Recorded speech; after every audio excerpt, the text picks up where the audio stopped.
All right, our developmental stage is on young and middle adulthood. My name is McKenna Helene. And I'm Kelly Walshhager. Our case study was about a woman named Tina. She is a single mother of three. She is divorced. For her occupation, she is a high school teacher. All three of her children live at home.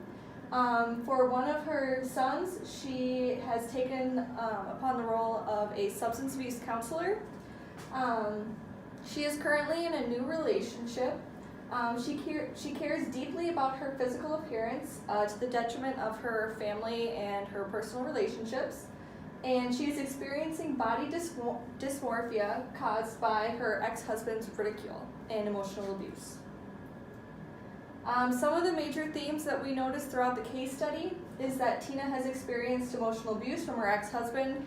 Her husband cheated on her with a younger woman, then left her for that woman, which is where a lot of her physical negative feelings about herself come from. Ridiculed about her appearance by her ex-husband, is experiencing intimacy issues in her current relationship because of the abuse from her past relationship. She chooses to spend most of her free time at the gym, and other areas of her life are falling apart due to her gym routine. So some of the biological aspects of this developmental stage. For early adulthood, there's a physical peak, such as in muscle strength, reaction time, sensory abilities, and cardiac functioning. And then for middle adulthood, it's a little bit different. They start actually declining. Vision, hearing, immune system functioning, and reproductive capability for women all starts to decline. Psychologically, according to Erickson, the main stage we go through during this period of life is intimacy versus isolation. So people during this stage are finding a partner, they're setting up their own family network, or according to Erickson, they don't, which is isolation. There is relatively little change in psychological functioning at this point in time. Socially, like before, stages focused on building a network around themselves. Stage where we spend the bulk of our time working in our professions, and family building plays a large role in this stage. And then here is just a graph that shows Erickson's stages of development. And then we have a short video.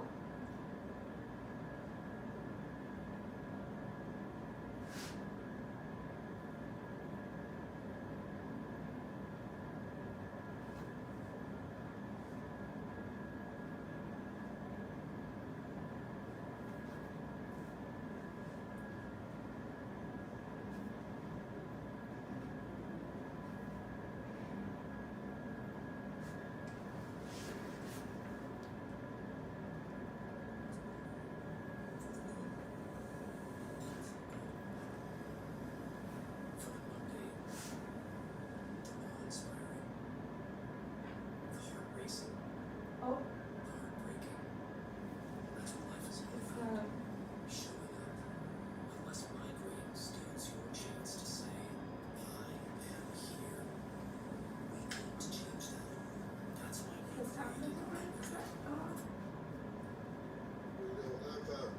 I've talked to you about the filter you're looking through, and the way we represent that to ourselves is through what I call internal dialogue.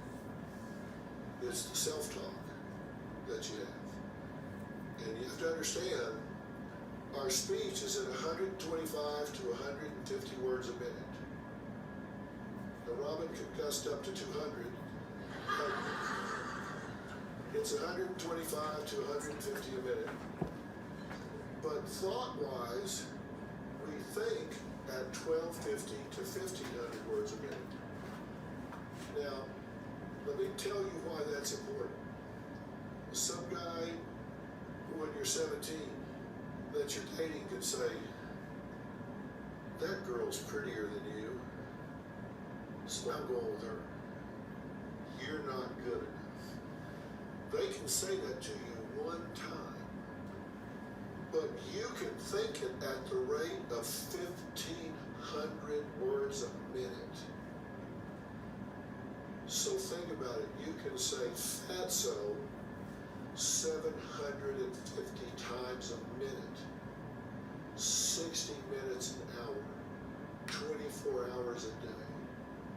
Do you realize how many times you are pounding that message home? Pounding, pounding, pounding, pounding, pounding that message home? Yeah, I just don't know how to stop it. This isn't just psychological. It affects your brain. And what we're talking about here, what's called the amygdala. The amygdala is where you have short-term memory and emotional pain. The amygdala is here, and then you've got the hippocampus, and this is an area that gets reprogrammed when you do what you're talking about. And that gets into a racetrack, a path. And if that doesn't change, nothing you say to yourself, nothing you do, is going to get you out of this prison. When I say it's above your pay grade, this is why. Your brain has changed. So, Alright, so we included that video just to kind of show, because a big part of our case study was how Tina was emotionally abused by her ex-husband and was told all these things. And how, like Dr. Phil said, her brain has been rewired to have these negative thoughts and feelings about herself, and they're starting to take over the other parts of her life. Yep. So the video provides an example of the impact that emotional abuse has on a person. The experiences that Tina had with her ex-husband are still present in her current life. And one of the main issues and themes we noticed in Tina's life was her lack of self-worth due to the damage to her self-image. And the impact of her body dysmorphia caused by her husband can be seen throughout her life. Body dysmorphia, it is a mental disorder in which you can stop thinking about one or more perceived defects or flaws in your appearance. A flaw that to others is either minor or not observable, but you can make a person feel so ashamed and anxious that they may avoid many social situations. More than 200,000 cases each year, which is quite significant, and it can last for years or even a lifetime. Then we just have one more short video.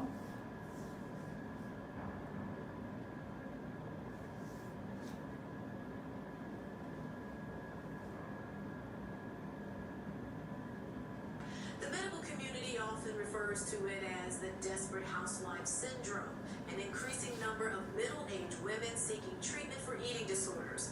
We often think of bulimia and anorexia affecting teenagers, but as health reporter Alicia Booth shows us, there are now more older women looking for help. There comes a time in every woman's life when she has to take a long, hard look in the mirror and ask herself, What the hell is that? you have to wonder if a woman who looks like that is having body image issues. Where does that leave the rest of us? The pressure to be thin is now for women of all ages, and that's unbelievably damaging. Mark Warren is a psychiatrist at the Cleveland Center for Eating Disorders. It's estimated 8 million people in the U.S. have an eating disorder, with the majority of patients teenage girls. National statistics on older patients aren't routinely kept, but Dr. Warren says in his practice he has definitely seen an increase in women getting treatment in their 20s, 30s, and 40s, and the media is not helping. Almost no women on television are overweight, and if they are overweight, usually they're in a comic relief role. There's an overt message from programming that if you're overweight, there's something wrong with you. He says most adult women getting help are not just starting to have problems. Most eating disorders do develop in adolescence. So if you're seeing a woman in their 30s with an eating disorder, the odds are very high that they've been sick for quite some time. A lot. Alright. So yeah, like the video said, many people think that eating disorders and body image issues are mostly just for teenagers, but they are becoming more common among older women as well. And then to go into a little more detail about kind of each one is the bulimia nervosa, which is a wide range of caloric intake. What constitutes a binge is not a caloric intake, but it's the feeling of being out of control. And this is marked by the feeling of being out of control, like I just said, and then lasts until the individual is painfully uncomfortably full, so they can't really eat anymore. And this may consume 2,000 to 10,000 calories in one day, such as fast food or desserts. And then common triggers are interpersonal stressors, intense hunger after a period of intense dieting or fasting, dysmorphic mood, or feelings related to weight, body shape, and food. And then anorexia nervosa is characterized by weight loss or lack of appropriate weight gain, or it's difficulty maintaining an appropriate body weight for height, age, and disordered body image. So it's you weigh less than what you're really supposed to, or your average for your age is. And then people with this generally restrict the number of calories and the type of food they consume for a very long period of time. And then the fear of gaining weight is extremely intense for them. And then warning signs and symptoms for anorexia is dramatic weight loss, is preoccupied with weight, food, calories, fat grams, and dieting and other things like that, denies feeling hungry, withdraws from usual friends and activities because they are more isolated, has a strong need for control, stomach cramping, sleep problems, denial problems, and impaired immune functioning.